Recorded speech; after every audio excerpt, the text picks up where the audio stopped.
시진핑이 뭐 사연임이다, 뭐 종신이다 이런 거는 그냥 우리 생각이고 사실은 공산당이 결정할 일이에요. 중국은 공산당이 유일 정치 실체잖아요. 그러니까 공산당이 없어지면 안 돼요. 무슨 말씀이냐 하면 시진핑은 내려와도 되지만 공산당은 망하면 안 되는 거예요. 근데 지금 부동산 문제도 해결 안 돼. 영끌해 갖고 산 사람들이 지금 길거리에 나앉게 생겼어. 이런 게 퍼지면 누가 중국 경제에 대한 신뢰를 하겠어요. 그러니까 지금 돈 쓰기를 주저하는 거죠. 그건 왜 그래요? 불안해서 그런 거거든요. 무슨 일이 생길지 모르니까 소비를 안 하는 거예요. 제가 이걸 왜 설명을 하냐 하면 공산당은 얼마든지 시진핑 권력도 중간에 바꿀 수 있는 거예요. 그러니까 시진핑도 속으로는 괴로운 게 어마어마하게 많다. 지금 시진핑도 급한 건 마찬가지예요. 들을수록 똑똑해지는 지식 뉴스! 중국은 한 10여 년 전부터 미 국채 보유량을 계속 줄여왔습니다. 눈에 띄게는 하지 않았지만 한때 뭐 1조 3천억 달러까지 갔었다가 지금 이제 7,600억 정도니까 거의 뭐 반 정도 줄인 거잖아요. 일본이 지금은 이제 1위가 돼 있고 영국이 갑자기 미국 국채를 매입을 290억 불어치를 해서 이제 지난달에 중국이 3위로 내려왔어요. 그러니까 이거는 이제 전체적으로 어떤 거냐면 중국 입장에서는 미국 달러에 대한 의존도를 줄이겠다라는 생각을 하는 거죠. 근데 미국은 그러면 이런 국채를 가지고 어떻게 세계를 관리하냐 하면 미국에다가 물건을 팔면 달러로 받잖아요. 그럼 그 달러를 집에다 쌓아놓고 있으면 안 되잖아. 그럼 다시 미국 국채를 사는 거예요. 그러니까 미국의 입장에서는 무역에서는 적자를 보더라도 다시 자기네 국채를 사서 투자가 들어오니까 무역 적자를 감수하면서 금융을 가지고 세계를 지배하는 시스템이 미국의 시스템이란 말이죠. 그런데 지금 트럼프 대통령이 관세 정책을 하니까 이 이상한 현상이 나타난 거예요. 이게 만약 투매를 막 해서 팔면 사실 중국이 가지고 있는 미국 돈도 가치가 떨어지잖아요. 그게 중국의 달러 보유 이런 데도 영향을 끼칩니다. 그런데 갑자기 국채 금리가 이상해지면서 주식시장이 요동치고 막 이러니까 중국은 이걸 보고 무슨 생각을 했을게요? 아, 저게 약간 흔들리는 것 같다. 찬스다. 그러니까 실제로 약간 이제 줄이는 거죠. 이거는 중국이 미국 국채에 대한 의존도를 줄여서 미국으로부터 달러 의존도를 약화시키려는 노력, 이거를 하고 있는 큰 그림의 단계다, 이렇게 이해를 하시면 될 것 같아요. 안녕하세요. 저는 한국외국어대학교에서 중국을 연구하고 또 가르치고 있는 강준영이라고 합니다. 그런데 중요한 게 뭐냐 하면 중국 입장에서는 국채를 팔고 남은 것들을 과연 어떻게 해야 되느냐 이제 고민스럽죠. 그거를 기존처럼 미국에서 계속 돌리면 좋은데 그거 말고 이제 다른 방식으로 쓰고 싶어 하잖아요. 그러면 투자를 해야 되는데 중국이 그게 이제 그런 출로들이 1대1로라든가 이런 걸 통해서 이제 지원을 하고 또는 다른 나라의 채권을 사는 거예요. 예를 들어서 뭐 일본 채권을 산다든가 일본 채권 금리가 뭐 제로 금리에서 막 올라가잖아요. 지금 3%까지 갔어요. 그러면 그런 거 투자하는 게 훨씬 낫잖아요. 이렇게 분산을 하는 겁니다, 지금. 그러니까 미국의 과도하게 그 엮여져 있던 이런 관계를 나름대로 조금 완화시켜 보겠다.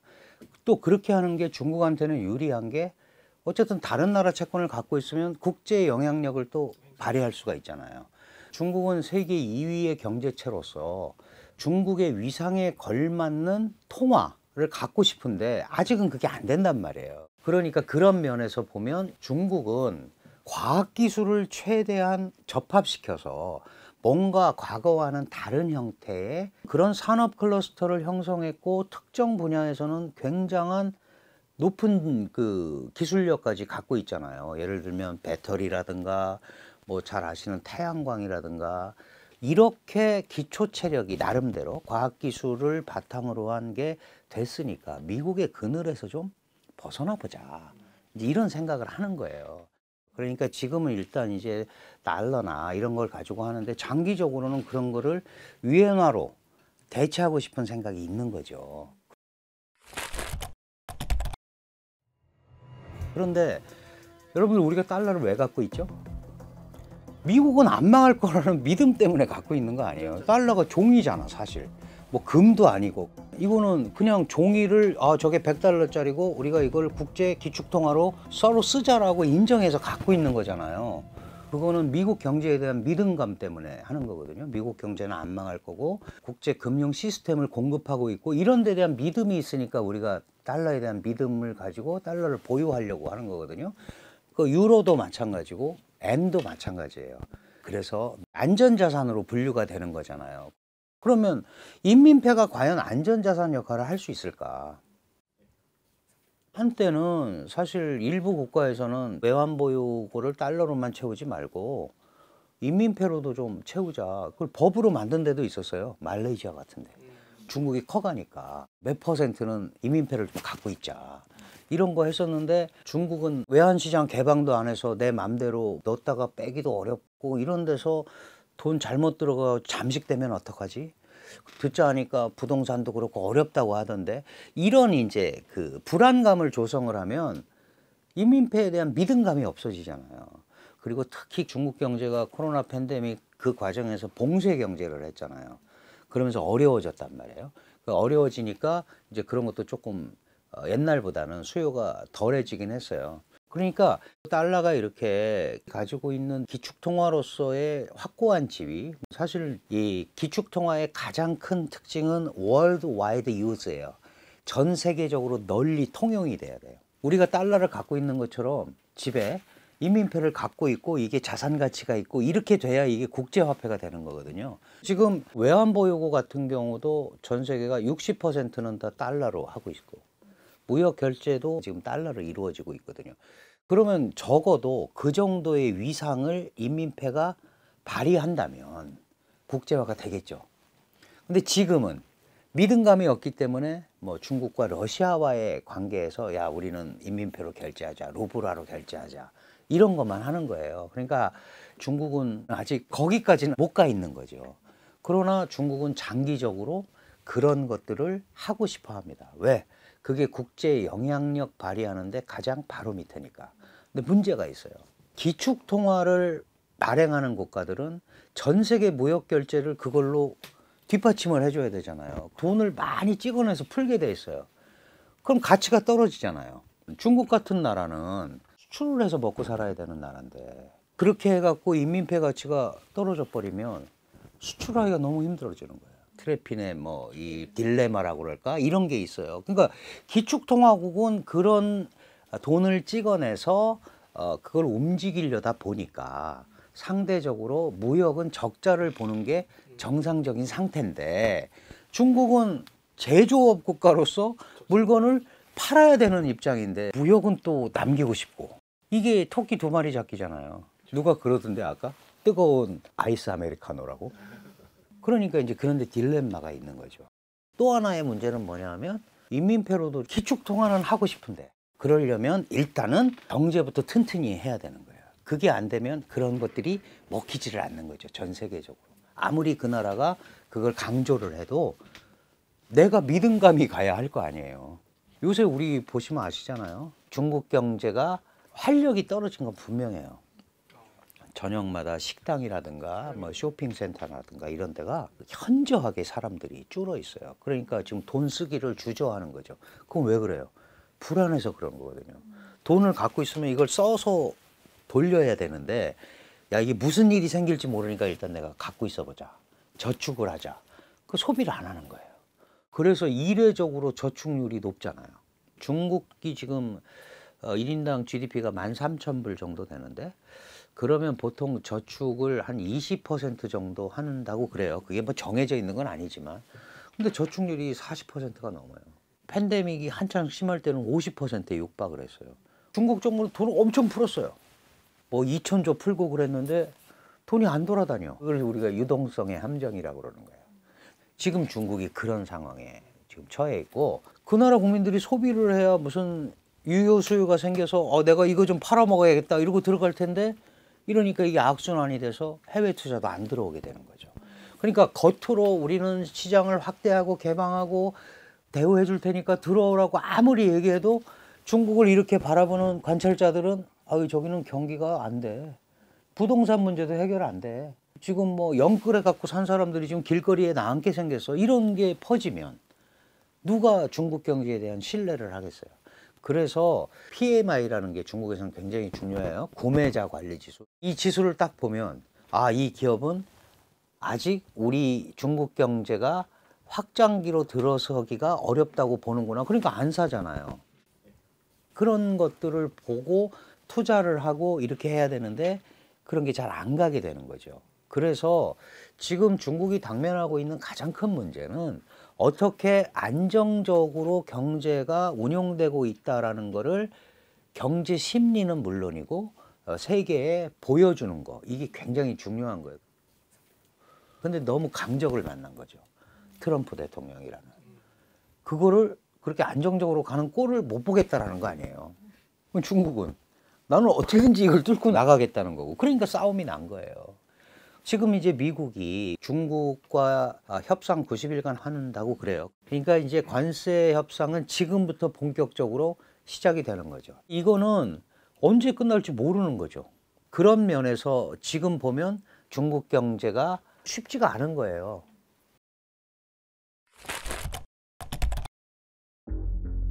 중국의 경제가 굉장히 활력이 떨어졌다고 하셨는데 그러면 사람들이 불안해서 돈을 안 쓴다라는 거는 시진핑 권력 체제에 대한 불신도 있다고 봐야 됩니까?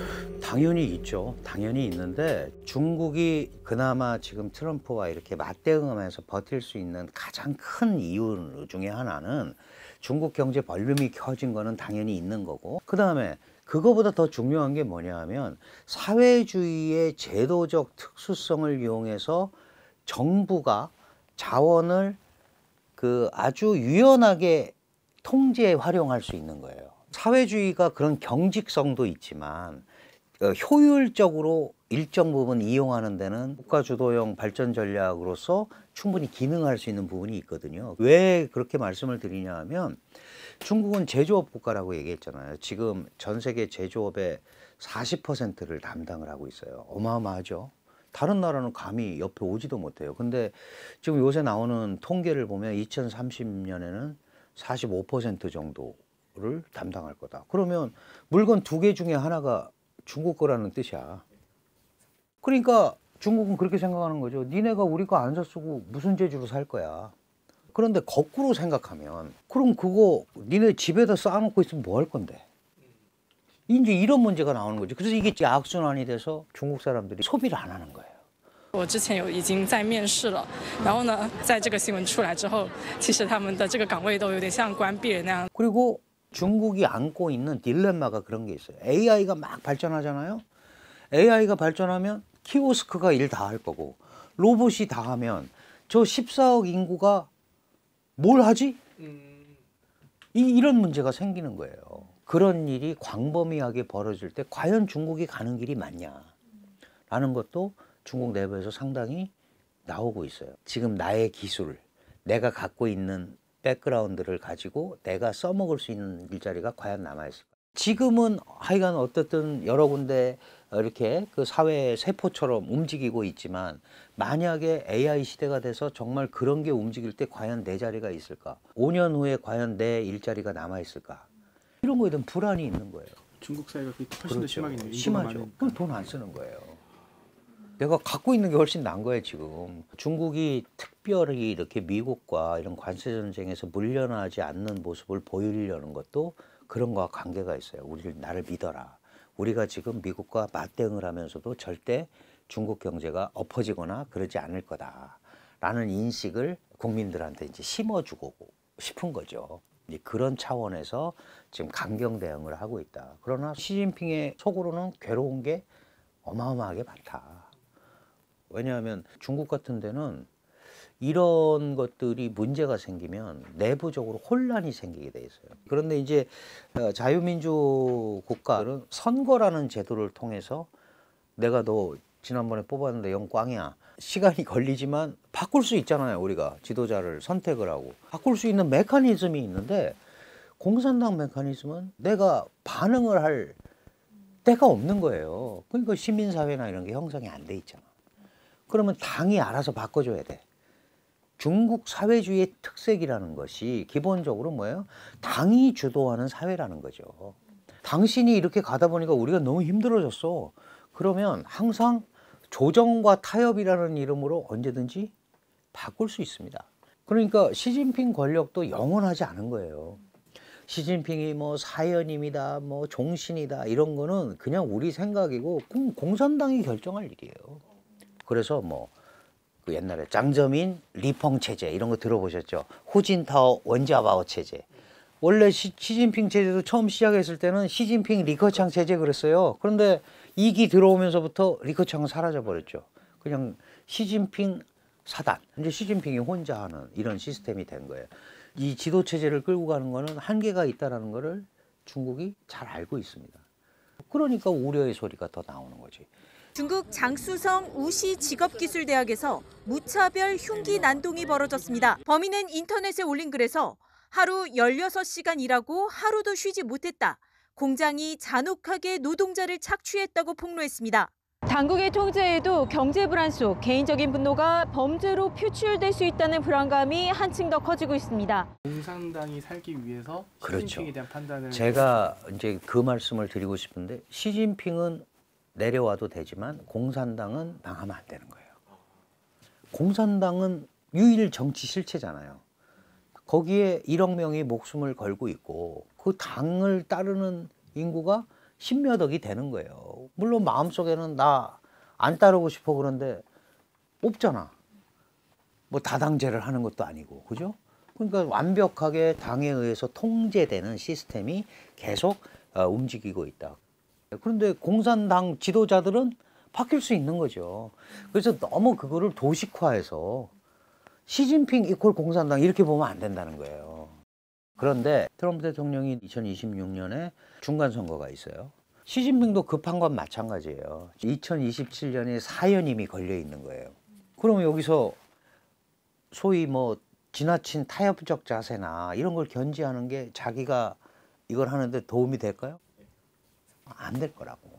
그러니까 지금은 일단 그렇게 한다. 결국은 완벽하게 당에 의해서 통제되는 시스템이 계속 움직이고 있다. 시진핑은 그 중에 하나지.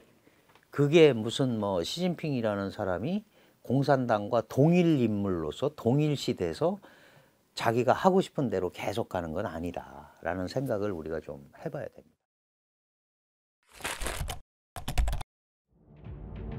在主席台就座的还有何卫东、张又侠。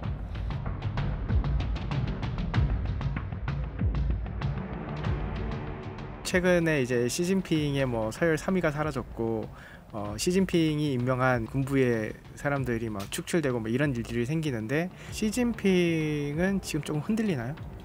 그 두 가지 시각이 있을 수 있어요. 우선 중국의 인민해방군은 당의 군대입니다.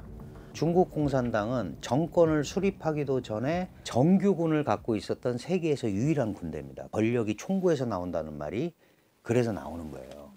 그러면 당의 대장이 누구예요? 총석이란 말이에요. 당의 총석이가 인민해방군의 통수권자가 되는 게 당연한 거예요. 그것도 누구죠? 시진핑이에요. 당 총석이 겸 중앙군사위원회 주석 겸 명목상의 국가원수지만 국가주석, 당정군의 삼관왕이에요. 그래서 인민해방군을 통수하는 중앙군사위원회 모든 멤버도 전부 시진핑이 낙점해서 앉힌 거예요. 근데 중국 군부는 월남천 참전파와 대만 해협파가 있어요. 이게 둘이서 싸웁니다, 안에서. 중요한 게 뭐냐 하면 시진핑이라는 사람은 복건성에서 17년간 근무를 했는데 복건성을 바로 마주보고 있는 게 타이완이에요. 그게 대만 해협입니다. 거기 있던 사람들이 시진핑이 중앙에 오니까 다 대거 커진 거죠. 지금 서열 3위 사라졌다. 중앙군사위원회 서열 3위입니다. 허웨이동이라는 사람이 바로 거기에 있었던 사람이에요. 그런데 요새 많이 나오는 장효시아라는 사람이 또 있어요. 서열 2위. 이 장효시아라는 사람은 월남전 참전파예요. 그러니까 저는 어떻게 보냐 하면 월남전 참전파와 대만 해협파가 내부 투쟁이 난 거죠. 다 시진핑이 앉힌 거예요. 그러니까 이제 두 가지 시각이라고 말씀드린 게 어쨌든 시진핑이 낙점을 했으니까 낙마도 하고 할 거 아니에요. 그러면 너희가 하라는 대로 한번 해봐. 내가 다 해줄게. 그거는 더 그립이 센 거죠. 다 자기가 장악하면서 쟤 자르고 싶어 그럼 자르고 이쪽에서 얘기하면 너 자르고 그거는 시진핑 권력이 오히려 더 강화되는 이런 흐름으로 가는 시각도 있고 또 하나의 시각은 옛날에는 꿈도 못 꾸던 일이 벌어졌다. 총서기에서 낙점받은 애들끼리 싸워가지고 말이야 시진핑한테 대든다는 인상을 주고 이거는 시진핑의 장악력이 옛날만큼은 약한 거 아니냐. 이제 이렇게 보는 시각이 있어요. 이제 저는 충성 경쟁이나 내부 투쟁에 의해서 움직이는 거지 군 조직이 시진핑에 도전을 해서 군 조직이 당 조직을 흡수한다? 쉽지 않죠. 지금까지 나와 있는 거는 그렇게까지 직접적인 도전을 하는 상태는 아니지 않나. 제 의견은 그렇습니다. 제가 이제 그 말씀을 드리고 싶은데 중국 제조 2025가 2015년에 나왔고 이제 올해 1단계 10년이 끝났고 2단계 10년 그러니까 2035년까지겠죠. 1단계에서 상당히 나름대로 선전을 했고 중국 제조 2025를 어느 정도 100% 달성은 못했지만 비슷하게 했다. 과학기술도 발전하고 생각을 했는데 이제 가장 아픈 부분이 반도체 부분이에요. 반도체 부분은 중국이 생각한 것보다 훨씬 자립도가 떨어져요. 이건 왜 그러냐 하면 다른 산업과는 다르게 이거는 철저하게 전 세계가 미국의 장비에 의존하고 있습니다. 미국의 장비가 없으면 만들 수가 없는 거예요. 그러니까 지금의 반도체 생태계는 미국의 장비, 일본의 소재 부품, 한국과 대만의 제조력 이렇게 돼 있는 거예요. 여기에 이제 뭐 노광 장비라고 그래서 네덜란드에 ASML이 들어와야 되고 독일에 뭐가 들어와야 돼서 이게 움직이는 거예요. 한 군데서라도 삐걱하면 이게 안 나오는 거죠. 그럼 누구와 협력을 하고 싶은데 이게 하나같이 중국과 안 친한 나라들이잖아. 그러니까 고립무원이죠. 우리가 보통 얘기하는 그 소위 범용 반도체, 레거시 반도체라고 그러는 게 뭐 그런 거고는 중국이 만들어냅니다. 실제로 이 범용 반도체 중국의 세계 시장 점유율이 거의 50%예요. 그런데 저 이제 하이엔드로 가면 5나노, 3나노 이런 것들은 중국이 못 만들어요. 그리고 뭐 지금 이제 미국이 중국과 협상 90일간 하겠다고 하면서 제일 먼저 한 게 뭐예요? 반도체 제재를 또 지금 시작을 했잖아요. 화웨이 제품을 쓰게 되면 이제 다른 국가들도 전부 세컨더리 보이콧에 걸린다. 이게 AI하고 다 연결이 되는 건데 이런 부분을 중국 입장에서 봐서 못 따라가면 진정한 자립이 어렵겠다라고 판단을 하는 거죠. 그래서 어마어마한 돈을 쏟아부을 준비를 2단계에서 하고 있는 거예요. 그러니까 중국 제조 2025 넥스트 10년 버전 그게 반도체를 집중 공략을 하는 거예요. 我们中国政府有个大基金，就专门投一些半导体技术的一些半导体设备啊，一些就中国我们叫卡脖子的工程吧，就中国政府在这边投了很多。 물론 금방 되는 일은 아니에요. 하지만 돈을 지속적으로 투입을 하고 인재를 지속적으로 투입을 하면 따라오게 돼 있죠. 미국 거 안 쓰고 대체제를 개발할 수도 있고 그러면 대한민국이 그나마 최고 경쟁력을 가지고 있는 게 반도체 산업인데 상당한 위기를 맞을 수도 있다. 자체 시장을 갖고 있다는 게 가장 큰 경쟁력이라는 거죠. 새로운 반도체도 개발할 수도 있고 새로운 기능을 추가할 수도 있고. 한국은 물건을 만들어내는 제조 강국이잖아요. 이 반도체에 관해서 이런 거에서 잠식될 가능성도 충분히 있죠. 반도체는 거의 뭐 95%까지 쫓아왔다고 보면 언제 어떻게 역전당할지 모르는 거지. 시스템 반도체 설계 분야에 있어서는 이미 그 한국을 한 5, 6년 뭐 전부터 이미 앞서고 있습니다. 그러니까 우리도 이런 부분에 대해서 뭐 규제 혁파라든가 이런 걸 통해 가지고 기술 발전을 계속 격차를 유지하면서 가는 게 이제 대한민국 반도체 산업의 관건이죠. 근데 지금 반도체법 같은 것도 국회에서 통과가 안 되잖아요. 이런 것들을 안 하고 있으면 안 돼요. 법이라는 거는 제도잖아요. 그 제도 환경에서 발전을 할 수 있는 판을 깔아야 되는데 그건 기업이 할 일이지 국가가 할 일이 아니다. 이제 이런 식으로 자꾸 하면 안 되는 거지. 그럼 다른 나라는 왜 국가가 나서서 해요? 경쟁력을 확보하기 위해서 하는 건데. 시진핑 체제는 처음부터 성장, 분배 이런 것보다는 안보에 초점을 맞췄어요. 그러니까 시진핑의 국가 발전 방략은 안보가 첫 번째입니다. 그래서 모든 거에 다 안보가 붙어요. 우리도 지금 경제 안보 이런 얘기 쓰지만 경제는 먹고 사는 문제고 안보는 죽고 사는 문제다. 중국은 그렇게 생각하는 거예요. 지금 중국 제조 2025 30년 있으면 세계 최강의 제조업 국가가 되는 거잖아요. 그럼 세계 최강의 제조업 국가 위에가 뭘까요? 세계 최강 국가가 되는 거 아니겠어요? 앞에 뭐가 생략됐을까? 미국을 물리치고. 그거를 위해서는 과학기술 자립을 통해서 과학기술로 무장된 사회주의 국가를 만들겠다. 그걸 과학기술 사회주의라고 합니다. 그게 시진핑의 최종 목표예요. 2050년. 중국이 커진다는 거는 미국의 힘이 약해진다는 거잖아요. 지금 상황으로 보면 미중이 경쟁을 하니까. 그럼 이제 우리 가운데서 굉장히 어려운 부분이 많이 생기죠. 선택을 해라. 뭐 막 이제 이런 식으로 할 텐데 선택해서 해결되면 선택하면 돼요. 근데 선택해서 해결이 안 될 거란 말이에요. 그러면 설득을 해야지 뭐. 이거는 우리가 이래서 안 되고 이거는 이래서 안 되고 그렇게 얘기하는 수밖에 없어요. 트럼프 대통령이 우리한테 방위비 분담금 많이 내고 한국같이 돈 많은 데를 우리가 왜 지켜주고 막 이러잖아요. 우리를 위해서 하는 것도 있지만 실제로는 미국을 위해서 하는 게 있잖아. 한국이 있음으로 해서 북한도 견제하고 중국도 견제하고 러시아도 견제하는 역할을 우리가 하잖아요.